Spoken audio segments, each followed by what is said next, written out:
Si Dios nos creó a su imagen y semejanza, como si de una escritura perfecta se tratase, los pacientes que acaban aquí serían como los renglones torcidos de cuando Dios aprendió a escribir.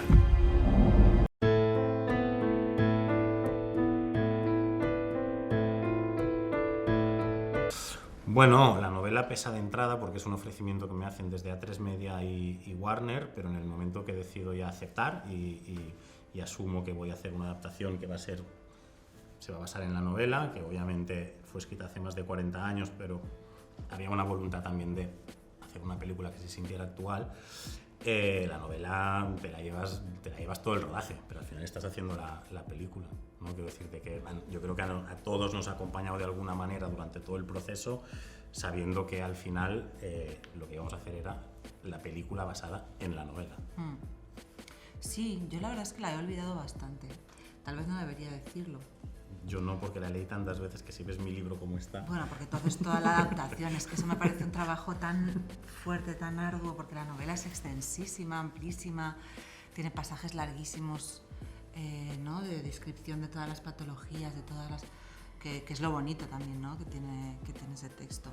Yo no lo conocía, no lo había leído antes de que Uri me hablara del proyecto, y la leí ya habiendo leído el guión de Uri. Entonces también la leí desde un lugar como un poco de investigadora, ¿sabes? No como una lectura así por placer, sino por trabajo, buscando qué cosas me iban a servir más, qué cosas menos, entendiendo lo que había elegido Uri y lo que no. Y es verdad que, claro, hay algo que está muy bien y que tiene mucha información, que es como todo ese monólogo interno. La novela es un monólogo interno de ella casi todo el tiempo. Entonces ahí sí que es verdad que para mí era muy útil, ¿no? Sacar de ahí como un material actuable.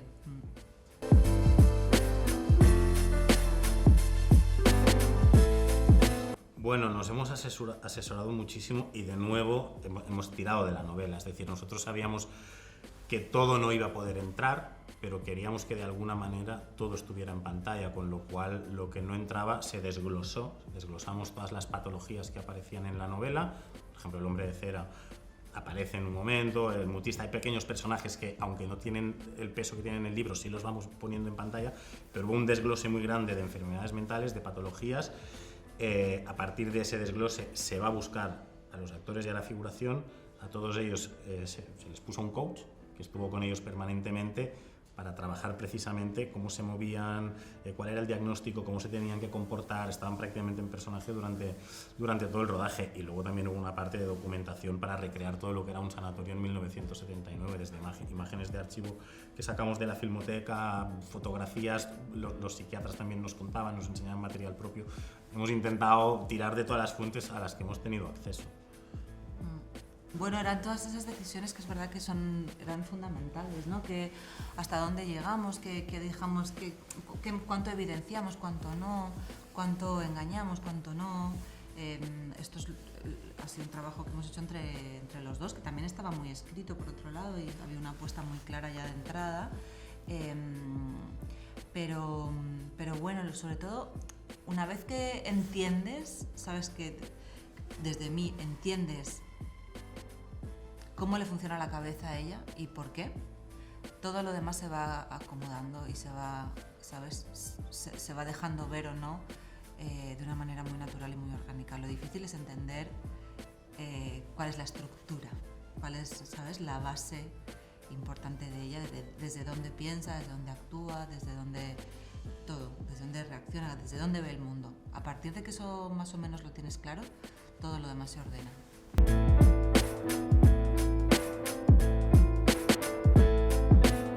Para mí Contratiempo fue, comparado con esto, una vacación, o sea, un paseo maravilloso, que fui unos días allí a rodar feliz, que me lo pasé genial, que nos íbamos de fiesta con el equipo y era todo genial. Esta vez ha sido todo, sí, todo muy bien, pero un nivel de exigencia y de trabajo que no tenía absolutamente nada que ver con Contratiempo. O sea, esto es una película súper exigente a muchos niveles, sí.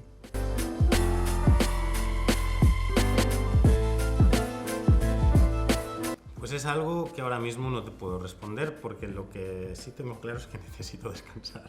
No, porque es verdad que hay un momento en el que uno siente que ha llegado a un sitio en el que a lo mejor tener un pequeño descanso le puede venir bien. Es verdad que tengo un proyecto para después, que no va a ser una película, y que sí que se va a quedar bastante en mi mundo, es algo que hace más de 10 años que quiero hacer. Pero sí que quiero, después de eso, tener un pequeño proceso un poco de reflexión personal interna, que creo que es bueno, y que ya la quería hacer después de Durante la tormenta, cuando ya estaba preparando El Inocente. Yo tenía muy claro que después del Inocente iba a parar y me iba a tomar ese tiempo, pero me ofrecieron hacer Los renglones torcidos de Dios, y entre el vértigo y la seducción por Alice Gould, pues aquí estamos. Pero sí, la idea un poco ahora es también parar, que creo que viene bien, y poder descansar.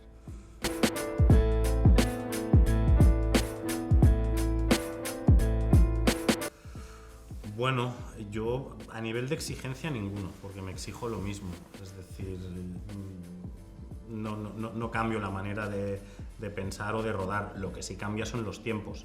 Al final, pues esta película se ha rodado durante 10 semanas y son 2 horas y pico de película. Y El Inocente se rodó, te lo digo de memoria, igual con 20 de primera unidad y 6 de segunda, pero que si sumas son 8 horas de ficción, con lo cual a nivel de tiempos es muchísimo más apretado el estar trabajando en una serie. Pero yo intento simplemente pues, seguirme exigiendo lo mismo y encontrar la manera de poderlo conseguir. Sí, yo estoy un poco de acuerdo, digo, a nivel del día a día, del estar ahí, de la implicación. Incluso lo extendería a una productora o una distribuidora más pequeña, quiero decir, da igual. Creo que lo que nos interesa después a nosotros íntimamente tiene que ver cómo cuentas la historia, con quién, de qué manera, cómo la vives, cómo la disfrutas o no, cuál es la búsqueda. Después está toda la infraestructura, que tiene que ver con los tiempos, con los medios, con el número de... O sea, todo eso evidentemente que cambia, ¿no? Pero tampoco hemos tenido ningún tipo de presión ni ideológica, ni de, ¿sabes?, de temáticas, por lo menos yo no la he sentido, ni creo que se ejerza, ¿no? No. ¿A qué has venido?